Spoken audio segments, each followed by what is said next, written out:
Market വാച്ചിലേക്ക് സ്വാഗതം. പൊതുവെ ഒരു വലിയ ആഴ്ച തന്നെയായിരുന്നു കടന്നുപോയത്. കാരണം സ്വർണത്തിൻ്റെ വില ഇടിഞ്ഞു. അത് ഈസ്റ്ററിന് ശേഷം പുതിയ സീസൺ, വിവാഹ സീസൺ തുടങ്ങുകയാണ്. അപ്പോൾ ഇതുമായി ബന്ധപ്പെട്ട് പുതിയതായി സ്വർണം വാങ്ങാൻ ഉദ്ദേശിക്കുന്നവരെ സംബന്ധിച്ചിടത്തോളം പൊതുവെ അനുകൂലമായ ഒരു സാഹചര്യം സ്വർണത്തിൻ്റെ കാര്യത്തിൽ നമുക്ക് ലഭിച്ചു. പക്ഷേ വിപണിയിലുള്ളവർക്ക് വളരെ അബ്നോർമലായ തരത്തിൽ മാർക്കറ്റ് ബിഹേവ് ചെയ്തതായി കാണാം.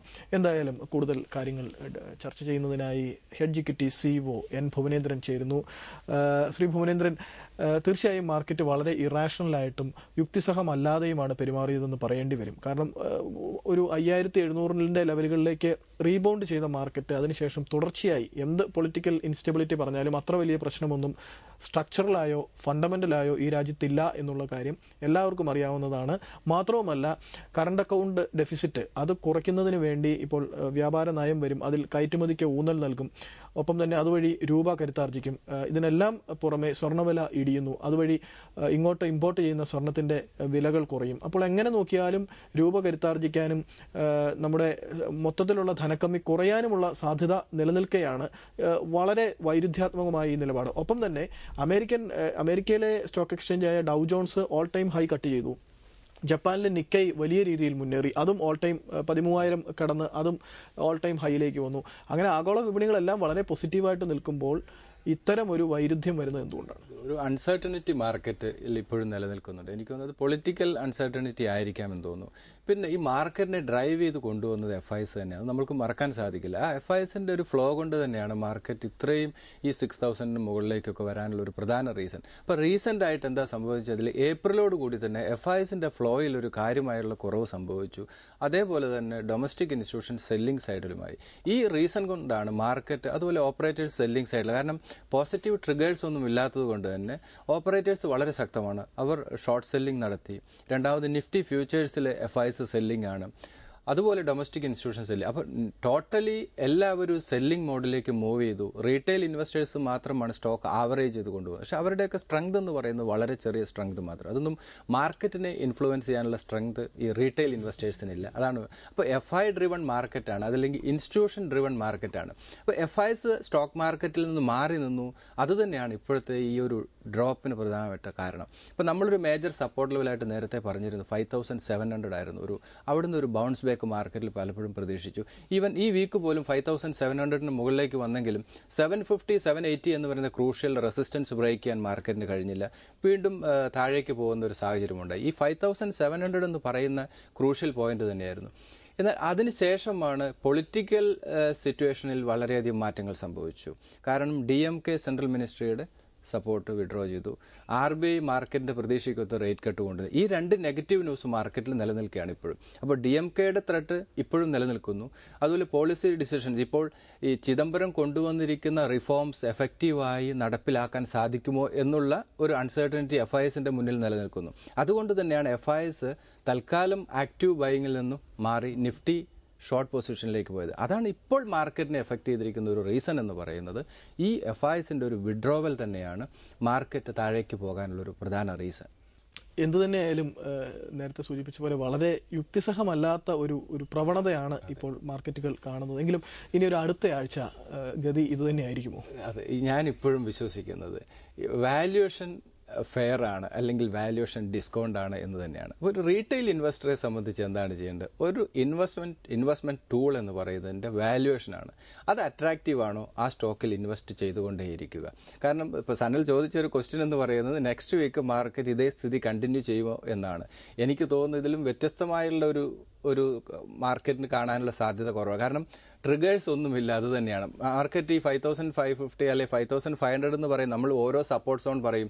കാരണം ഓരോ ലെവൽ ബ്രേക്ക് ചെയ്യുമ്പോൾ ഓരോ സപ്പോർട്ട് സോൺ താഴേക്ക് പറയും, അല്ലെങ്കിൽ ഷോർട്ട് കവറിങ് വരും എന്ന് പറയും. പക്ഷേ ഒന്നും സംഭവിക്കുന്നില്ല. ഇപ്പോൾ 5,500 അല്ലെങ്കിൽ 5,400, ഇപ്പോൾ 5,300 വരാനുള്ള പോസിബിലിറ്റിയാണ് എല്ലാവരും അനലൈസ് ചെയ്യുന്നത്. വരുമെന്നോ വരില്ല എന്നോ നമുക്ക് പറയാൻ സാധിക്കില്ല. പക്ഷേ നമ്മൾ ശ്രദ്ധിക്കേണ്ട കാര്യം സ്റ്റോക്കിൻ്റെ വാല്യുവേഷനാണ്. ഇപ്പോൾ ഫെയർ വാല്യൂയിലേക്ക് വരുമ്പോൾ സ്റ്റോക്കിൽ ഇൻവെസ്റ്റ് ചെയ്യുക എന്നുള്ളതാണ്. അപ്പോൾ ഒരു ഡിസിഷൻ എന്ന് പറയുന്നത് അവർ വാല്യൂ ഇൻവെസ്റ്റർ ആകുക എന്നുള്ളതാണ്. പല സ്റ്റോക്കുകളും വളരെ അട്രാക്റ്റീവ് വാല്യുവേഷനിലേക്ക് വരുന്നു. അപ്പോൾ നമ്മളൊരു ഹിസ്റ്ററി എടുക്കുകയാണെങ്കിൽ ട്രേഡറെ സംബന്ധിച്ച് ഓരോ ദിവസവും ഓരോ ആഴ്ചയും ഓരോ മാസത്തിനും ഇമ്പോർട്ടൻസ് ഉണ്ട്. കാരണം stock every second stock move ചെയ്തുകൊണ്ടിരിക്കുകയാണ്. ഒരു ഇൻവെസ്റ്ററെ സംബന്ധിച്ച് ലോങ് ടൈം വ്യൂയോട് കൂടിയിട്ടാണ് ഇൻവെസ്റ്റ്മെന്റ് നടത്തേണ്ടത്. ഇപ്പോൾ നമ്മൾ നമ്മുടെ ഫ്രണ്ട് റൺ സ്റ്റോക്കുകൾ, നമ്മളുടെ മുന്നിൽ കാണുന്ന കുറച്ച് സ്റ്റോക്കുകൾ നമ്മൾ അനലൈസ് ചെയ്താൽ, ഇപ്പോൾ L&T ഒരു 10 വർഷം മുമ്പ് 2003 L&Tയുടെ വാല്യൂ എന്ന് 211 രൂപയായിരുന്നു.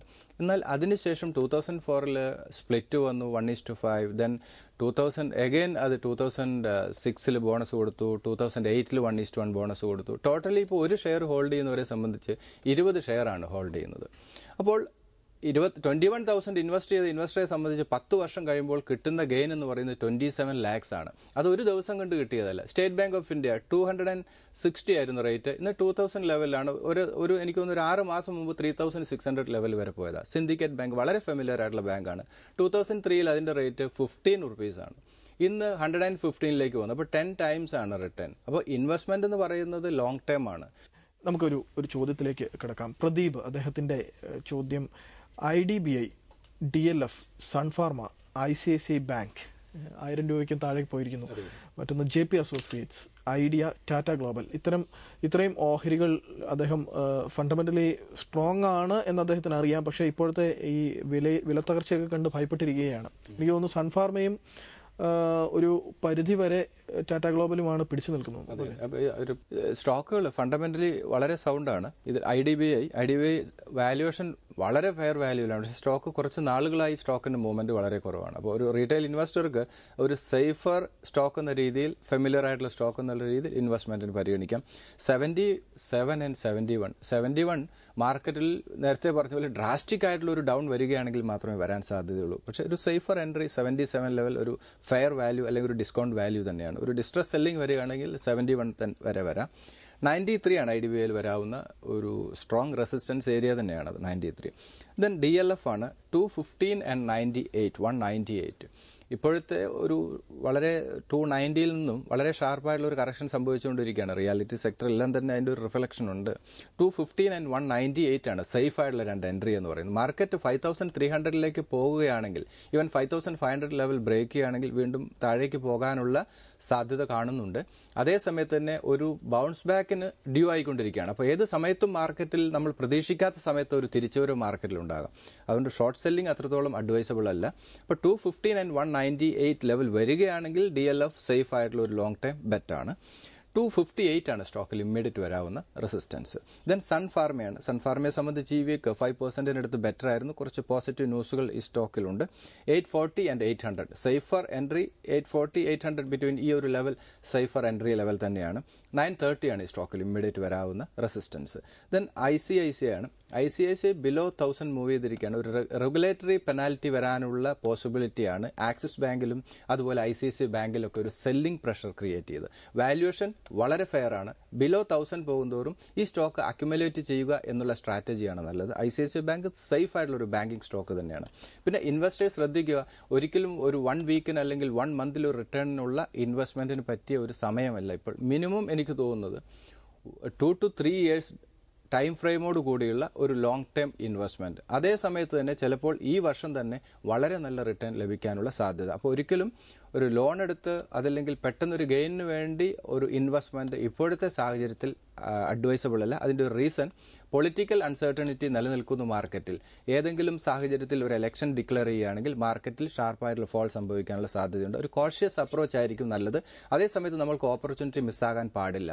അതുകൊണ്ടാണ് സ്റ്റോക്കിൽ ലോൺ എടുത്തൊരു ഇൻവെസ്റ്റ്മെന്റ് അല്ലാതെ നമ്മളുടെ ബാങ്ക് ഡെപ്പോസിറ്റിൽ നിന്നും ബ്രേക്ക് ചെയ്ത് ഒരു ഇൻവെസ്റ്റ്മെന്റ് ഇപ്പോഴത്തെ രീതിയിൽ അഡ്വൈസബിൾ ആണ്. ചിലപ്പോൾ 25 to 30% റിട്ടേൺ ഈ വർഷം കിട്ടാനുള്ള സാധ്യത, ആ സാധ്യതയാണ് ഏറ്റവും കൂടുതൽ നിലനിൽക്കുന്നത്. അതുകൊണ്ട് തന്നെ സ്റ്റോക്കിന്റെ വാല്യുവേഷൻ ഫെയർ വാല്യൂയിലേക്ക് വരുന്നതോറും ഇൻവെസ്റ്റ്മെന്റ് നടത്തുക എന്നുള്ളതായിരിക്കും. ഞാൻ നേരത്തെ പറഞ്ഞു ICICI bank, L&T, state bank of India, Reliance, അതല്ലെങ്കിൽ ടാറ്റ മോട്ടോഴ്സും ഒക്കെ കഴിഞ്ഞ ഒരു 10 വർഷത്തെ സ്റ്റോറി എന്ന് പറയുന്നത് മൾട്ടി ബാഗർ സ്റ്റോറി തന്നെയാണ്. ഇപ്പോൾ L&Tയുടെ റിട്ടേൺ എന്ന് പറയുന്നത് 21,000 ഇൻവെസ്റ്റ് ചെയ്തിട്ടാണ് 27 lakhs കിട്ടിയിരിക്കുന്നത്. അപ്പോൾ അതൊരു സ്റ്റോറി. അങ്ങനെ എത്രയോ നഷ്ടപ്പെട്ട സ്റ്റോക്കുകൾ വേറെയുണ്ട്. പക്ഷേ നമ്മളുടെ മുന്നിൽ കാണുന്ന നല്ല സ്റ്റോറിയിൽ വിശ്വസിക്കുക എന്നുള്ളതാണ് ഒരു റീറ്റെയിൽ ഇൻവെസ്റ്റർ ചെയ്യേണ്ടത്.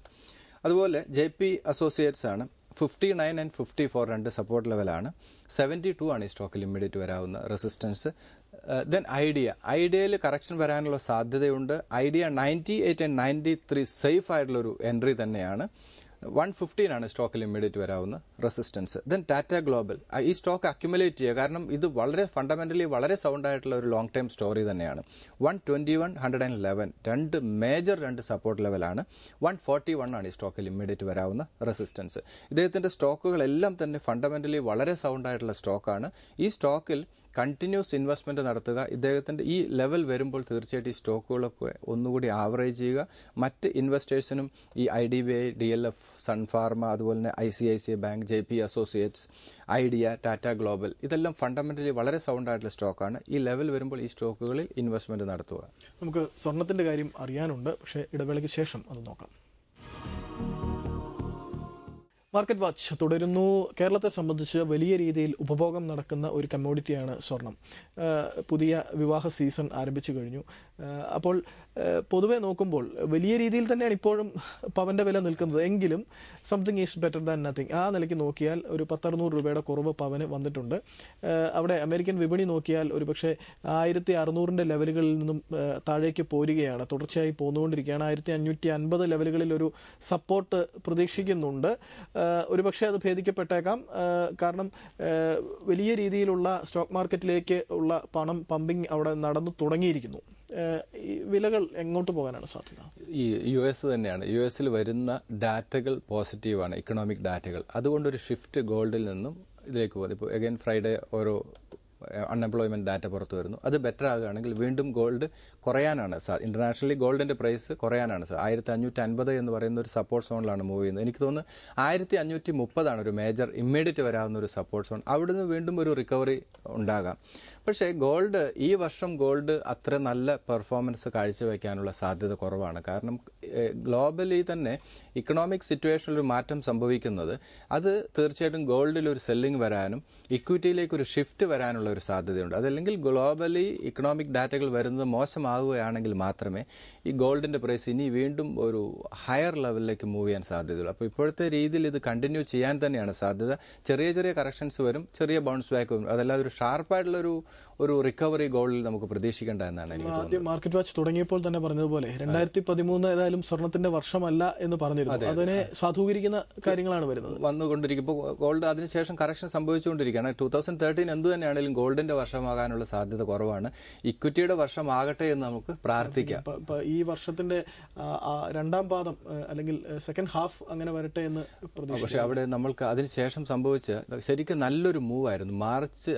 ജനുവരി, ഫെബ്രുവരി, മാർച്ച് FISന്റെ വളരെ നല്ല ഫ്ലോ വന്നു. ചിദംബരം എടുത്ത ചില മെഷേഴ്സ് തന്നെയായിരുന്നു. എന്നാൽ അതിനുശേഷം ഏപ്രിലോട് കൂടി എല്ലാം തകിടം മറിയുന്നതാണ് നമ്മൾ കണ്ടത്. അത് നേരത്തെ പറഞ്ഞ DMKയുടെ വിഡ്രോവൽ ഈ പോളിസി ഡിസിഷനെയൊക്കെ വളരെയധികം ബാധിച്ചു. അത് പുതിയ സാമ്പത്തിക വർഷം തുടങ്ങിയതേ ഉള്ളൂ. അപ്പോഴേക്കും അതെ, അതല്ലായിരുന്നു എനിക്ക് തോന്നുന്നു ഈ വർഷം ശരിക്കും സ്റ്റോക്ക് മാർക്കറ്റിന്റെ വളരെ നല്ലൊരു വർഷമായി മാറേണ്ടതായിരുന്നു. പക്ഷെ എന്തെങ്കിലും ഒരു മെഷേഴ്സ് എടുക്കുമെന്ന് നമ്മൾക്ക് പ്രതീക്ഷിക്കാം. ഇപ്പോൾ ഞാൻ ആ സ്വർണത്തിന്റെ ഈ എക്സ്ചേഞ്ച് ട്രേഡഡ് ഫണ്ടിന്റെ, പ്രത്യേകിച്ചും ഇന്ത്യയിൽ എക്സ്ചേഞ്ച് ട്രേഡഡ് ഫണ്ട് ഗോൾഡ്മാൻ സാക്സിന്റെ ഒക്കെ വില 2755 ലെവലുകളാണ് വന്നിരിക്കുന്നത്. UTI, കോട്ടക് മഹീന്ദ്രയ്ക്കൊക്കെ ഗോൾഡ് ETF ഉണ്ട്.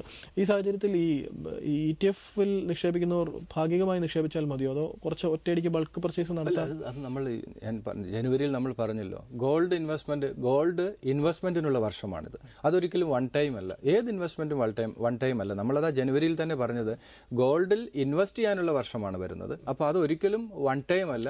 SIP സിസ്റ്റം ആയിരിക്കും. ഗോൾഡിൽ എനിക്ക് തോന്നുന്ന ഒരു സിസ്റ്റമാറ്റിക് ഇൻവെസ്റ്റ്മെന്റ് എന്നുള്ള ഒരു പാറ്റേൺ ആയിരിക്കും നല്ലതെന്നാണ് എനിക്ക് ഈ വർഷം മുഴുവൻ അവസരങ്ങൾ ലഭിക്കാം അല്ലേ? തീർച്ചയായിട്ടും. അതിന് ഓരോ ഡിപ്പ് ഇത് ഏതാണ് ഇതിന്റെ ബോട്ടം എന്ന് നമുക്ക് പറയാൻ സാധിക്കില്ല. അതുകൊണ്ടാണ് സ്റ്റേ ഇൻവെസ്റ്റഡ് എന്നുള്ളതാണ്. ഗോൾഡിലാണെങ്കിലും സ്റ്റോക്കിലാണെങ്കിലും ഏതെങ്കിലും സമയത്ത് നമ്മൾ പ്രതീക്ഷിക്കാത്ത സമയത്തായിരിക്കും. ഇപ്പോൾ മാരുതി തീരെ പ്രതീക്ഷിക്കാത്ത സമയത്താണ് ഒരു പോസിറ്റീവ് ന്യൂസ് എന്ന് പറഞ്ഞ പോലെ ഗോൾഡിലും നമ്മൾ പ്രതീക്ഷിക്കാത്ത സമയത്തായിരിക്കും ഒരു ഓപ്പർച്യൂണിറ്റി വരുന്നത്. അത് ബൈയിങ് ഓപ്പർച്യൂണിറ്റിയും വരാം, സെല്ലിംഗ് ഓപ്പർച്യൂണിറ്റിയും വരാം. പലപ്പോഴും ഇപ്പോൾ സ്റ്റോക്ക് എടുത്താലും കമ്മോഡിറ്റി എടുത്താലും ഒരു സ്റ്റോക്ക് എടുത്തു കഴിഞ്ഞാൽ ഒരിക്കലും സ്റ്റോക്കിന്റെ പെർഫോമൻസിലുപരി എക്സ്റ്റേണൽ ആയിട്ടുള്ള കുറേ കാര്യങ്ങൾ ഈ സ്റ്റോക്കിനെ എഫക്ട് ചെയ്യാറുണ്ട്. അപ്പോൾ കമ്പനിക്ക് യാതൊരു പ്രശ്നവുമില്ലാതെ സ്റ്റോക്കിൽ ഷാർപ്പായുള്ള കറക്ഷൻ വരികയാണെങ്കിൽ അത് ഇൻവെസ്റ്റ്മെന്റിനുള്ള അവസരമാണ്. ഇപ്പോൾ നമ്മളുടെ പൊളിറ്റിക്കൽ സിറ്റുവേഷൻ മോശമായി, ഇക്കണോമിക് സിറ്റുവേഷൻ എനിക്ക് തോന്നുന്നില്ല അത്രത്തോളം ഒരു മോശം ഷേപ്പിലാണ് മൂവ് ചെയ്യുന്നത്. എനിക്ക് തോന്നുന്നില്ല. പറഞ്ഞ കാര്യമാണ്. മോശമായ കാര്യങ്ങളൊന്നും ഇവിടെ ഫണ്ടമെന്റലി ആൻഡ് സ്ട്രക്ചറലി. അതെ. അപ്പോൾ അതുകൊണ്ട് സ്റ്റേ ഇൻവെസ്റ്റഡ് എന്നുള്ള സ്ട്രാറ്റജിയാണ് നല്ലത്. നമുക്ക് തിരികെ വരാം ഇടവേളയ്ക്ക് ശേഷം. മാർക്കറ്റ് വാച്ച് തുടരുന്നു.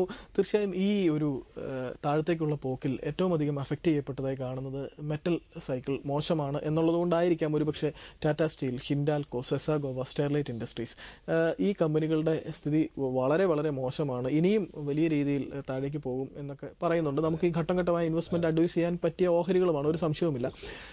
അപ്പോൾ അതിനെക്കുറിച്ചൊന്ന്. രണ്ടാമത്തെ ചോദ്യം, ടാറ്റ മോട്ടോഴ്സ് താങ്കളുടെ ഒരു ഫേവറേറ്റ് സ്റ്റോക്കുമാണ്. ഇത് മെറ്റൽ സെക്ടറിൽ വളരെ ഷാർപ്പായിട്ടുള്ള ഗ്ലോബലി തന്നെ ഉണ്ടായ പ്രശ്നം തന്നെയാണ് ഈ സ്റ്റോക്കിലും റിഫ്ലക്ട് ചെയ്തിരിക്കുന്നത്. അപ്പോൾ ഒരിക്കലും ഈ ടാറ്റ സ്റ്റീൽ എനിക്കൊന്ന് കഴിഞ്ഞ എപ്പിസോഡ് പറഞ്ഞാണ്, ഇതൊക്കെ എത്രയോ ലോവർ ലെവലിൽ പോയിട്ട് വീണ്ടും 580 ലെവലിലേക്കൊക്കെ ടാറ്റ സ്റ്റീൽ വളരെ പെട്ടെന്ന് വന്നതാണ്. അപ്പോൾ അതൊരു സ്റ്റോറി തന്നെ. അപ്പോൾ ഇനി നമ്മൾ പേടിക്കേണ്ട ആവശ്യമൊന്നുമില്ല. ഇപ്പോഴത്തെ രീതിയിൽ മെറ്റൽ സെക്ടർ കുറച്ചുകൂടെ കറക്റ്റ് ചെയ്യാനുള്ള സാധ്യതയാണ് കൂടുതൽ. ടാറ്റ സ്റ്റീലൊക്കെ വീണ്ടും കുറച്ചുകൂടെ ലോവർ ലെവലിലേക്ക് പോകാം. ചിലപ്പോൾ 260, 280 ലെവൽ വരെ പോകാം. പക്ഷേ അവിടെ നിന്നൊക്കെ വളരെ ശക്തമായിട്ടുള്ള ബൗൺസ് ബാക്ക് പ്രതീക്ഷിക്കാം. ഈ ഹിൻഡാൽകോയിലും ടാറ്റ സ്റ്റീലിലും തന്നെ, സെസാഗോവയിലൊക്കെ തന്നെ.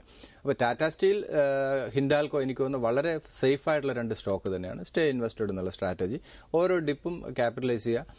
അതല്ല എങ്കിൽ ഒരു കറക്ഷൻ വരികയാണെങ്കിൽ ആ ഒരു സമയത്ത് ഇൻവെസ്റ്റ് ചെയ്യുക എന്നുള്ള സ്ട്രാറ്റജിയാണ്. ഇൻവെസ്റ്റ് ചെയ്ത നിക്ഷേപകരെ സംബന്ധിച്ച് വീണ്ടും ലോവർ ലെവലിലേക്ക് പോകുമ്പോൾ ആ സ്റ്റോക്ക് തീർച്ചയായിട്ടും ആവറേജ് ചെയ്യണം. കാരണം ടാറ്റ സ്റ്റീലും ഹിൻഡാൽക്കോയും ഇല്ലാതെ ഇന്ത്യക്ക് നിലനിൽക്കാൻ സാധിക്കില്ല. അതുകൊണ്ട് ആ സ്റ്റോക്ക് ഇൻവെസ്റ്റ് ചെയ്യുക എന്നുള്ളത്. ടാറ്റ മോട്ടോഴ്സ് അതുപോലെ തന്നെ ഒരു സ്റ്റോറിയാണ്, ഗ്ലോബൽ കമ്പനിയാണ്. ഇപ്പോൾ ടാറ്റ മോട്ടോഴ്സ് 220 നിന്നാണ് വളരെ ഷാർപ്പായിട്ടുള്ള റിക്കവറി സംഭവിച്ച് 345 വരെ പോയി. അഗൈൻ 230 ലെവൽ വരെ പോയി. അന്ന് ഈ 220 ലെവൽ വന്ന സമയത്താണ് എല്ലാ അനലിസ്റ്റുകളും ഇതിന്റെ ഫ്യൂച്ചർ തീർന്നു 160ലേക്ക് പോകാമെന്ന് പറഞ്ഞതിന് ശേഷമുള്ള സ്റ്റോറിയാണ് 345ലേക്ക് വന്നത്. അപ്പോൾ ഇൻവെസ്റ്റർ സ്റ്റേ ഇൻവെസ്റ്റഡ് എന്നുള്ള സ്ട്രാറ്റജിയാണ് നല്ലത്. ഇപ്പോൾ 260 അല്ലെങ്കിൽ 250 ലെവലിൽ നിൽക്കുകയാണ്. കുറച്ചുകൂടെ കറക്ഷനുള്ള സാധ്യതയുണ്ട്. പക്ഷേ ശക്തമായിട്ട് ടാറ്റ മോട്ടോഴ്സ് തിരിച്ചു വരും, അതിന് യാതൊരു സംശയം വേണം. ഗ്ലോബലി ഡിമാൻഡുള്ള ട്രേഡേഴ്സിന് കാര്യമായി പരിഗണിക്കാവുന്ന ഒരു സ്റ്റോക്ക് തീർച്ചയായിട്ടും. കാരണം ഇപ്പോൾ നമ്മൾ റീസെന്റ് ആയിട്ട് 310 നിന്നാണ് ഈ സ്റ്റോക്ക് ഇപ്പോൾ ഷാർപ്പായിട്ടുള്ള ഒരു കറക്ഷൻ സംഭവിക്കും. കുറച്ചുകൂടെ ഇപ്പോഴത്തെ സിറ്റുവേഷൻ കുറച്ച് മോശമാണ്, അതുകൊണ്ട് കുറച്ചുകൂടെ കറക്ഷൻ സംഭവിക്കാം. പക്ഷേ ഇത് എവിടെ വരെ പോകുമെന്ന് നമുക്ക് പറയാൻ സാധിക്കില്ല.